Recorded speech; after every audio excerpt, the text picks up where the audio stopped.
That got me thinking, what other societies have used Darwinism to trump all other authorities, including religion?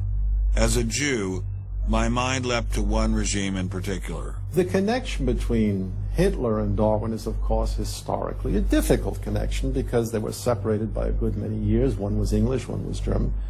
Nonetheless, if you open Mein Kampf and read it, especially if you can read it in German, the correspondence between Darwinian ideas and Nazi ideas just leaps from the page. Of course, you have to add every historical caution. Not everyone who read Darwin became a Nazi. Obviously not. No one is making that case. Darwinism is not a sufficient condition for a phenomenon like Nazism, but I think it's certainly a necessary one. This was a connection I had to explore personally.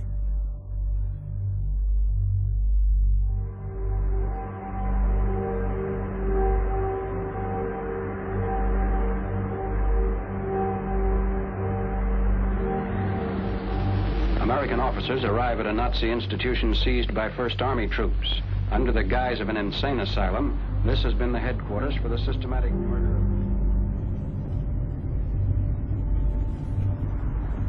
So what is this place? During the Second World War, 15,000 people were killed here. Why were they killed?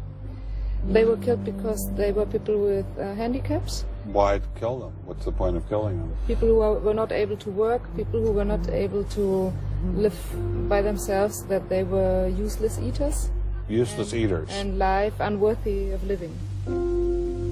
This idea grew up in the 20s. So long before National Socialism, biologists, anthropologists, they thought that maybe mankind could, or the government could interfere into the growth of the population. I see. And they had the utopia that they would have a society without illness and without handicap. Alles Lebensschwache geht in der Natur unfehlbar zugrunde. Wir Menschen haben gegen dieses Gesetz der natürlichen Auslese in den letzten Jahrzehnten furchtbar gesündigt. Wir haben unwertes Leben nicht nur erhalten, wir haben ihm auch Vermehrung gewährt. Die Nachkommen dieser Kranken sahen so aus, die tiefer stehen als jedes Tier. So this was a Darwinian concept? Yes. And also a Malthusian concept, very much Malthusian. Malthusian? Thomas Malthus, who said that there was a shortage of resources, English philosopher, so there was a shortage. Yes, but the Nazis, they relied on Darwin. They relied on Darwin? Yes, Darwin and German scientists. Patients were led down this hallway to Nazi doctors who decided who would live and who would die.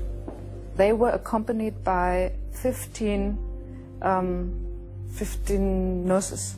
Nurses, yes. Nurses, male and female nurses. So nurses were helping lead them to their doom. Yes.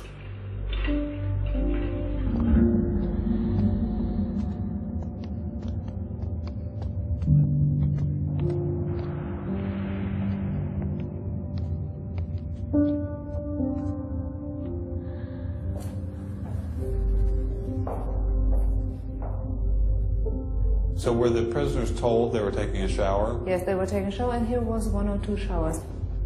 So how many people were brought into this room? 60 to 70.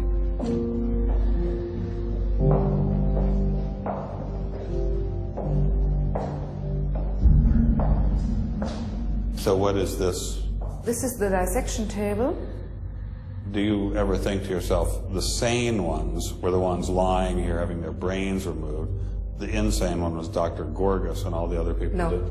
No, I don't think that, because I think those people who killed here, they were very sane, because they had their purposes. They had purposes? Yes. I don't think they were insane.